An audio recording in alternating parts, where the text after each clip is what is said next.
Soil blocks are an excellent mechanism for creating plant pots to germinate and grow out seedlings, without any actual plant pots.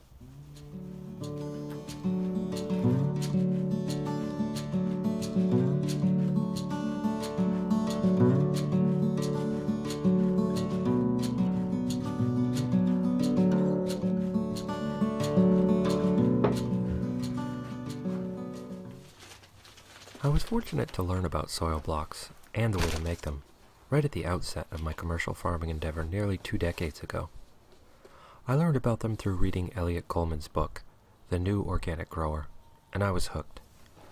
I used them exclusively for many years, but at some point in the past few years, I had a bout of poor planning and ended up not having any materials on hand at a critical moment at the beginning of a growing season.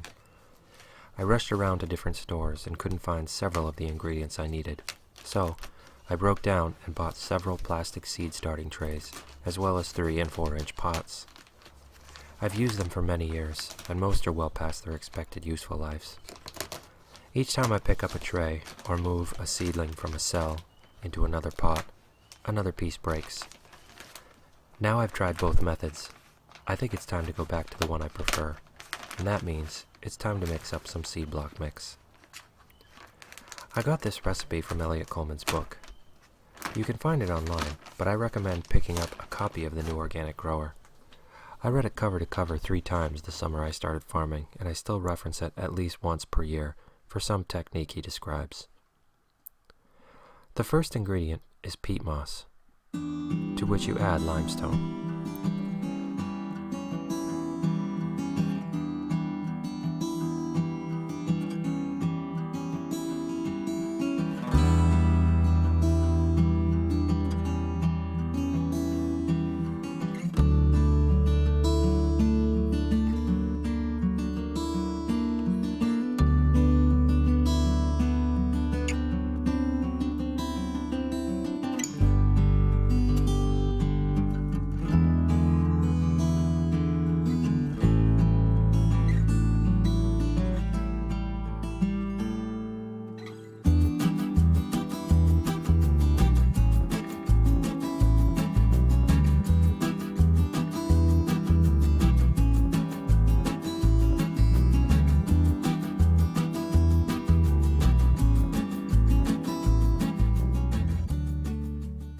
Most of the ingredients in this recipe are dry ingredients, and as I'm adding them at night under a halogen lamp, you can really see why I'm wearing a mask.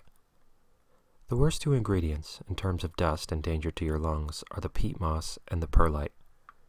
If you don't wear a mask, you'll know you've been dealing with peat moss every time you blow your nose for the next few days. The perlite is more insidious. There is no sign that it's damaging your lungs, especially if you mix in the daytime when the dust is harder to see. If you're smart, you'll wear a mask. Throughout this process, there's a lot of mixing, and that's hard work. A single batch isn't too bad, but if you're multiplying things and mixing up a bunch, it's heavy stuff after a while.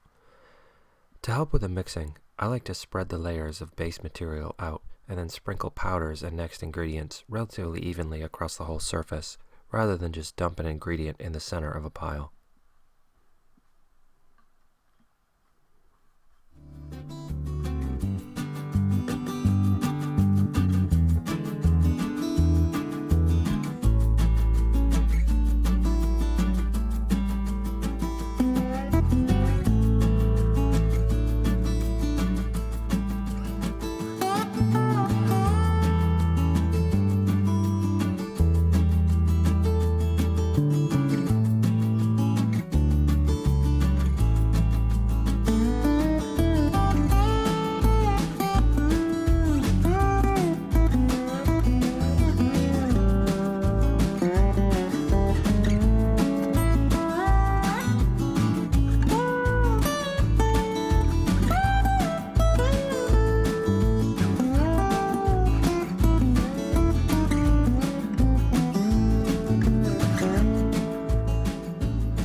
If, like me, you mix outside in a location covered with dirt or grass, I recommend you take steps to ensure you spill as little as possible. This means being careful when shoveling ingredients into buckets or the mixing area, and turning carefully. If you happen to have a paved area upon which to work, this may be less of a concern because it would be easier to scoop up any spilled ingredients. But I still think it makes sense to fill buckets over containers so spilled materials just go back into their original piles. After all, these ingredients are expensive to the earth, the wallet, and in terms of your time, particularly the last two ingredients, screened soil and screened compost.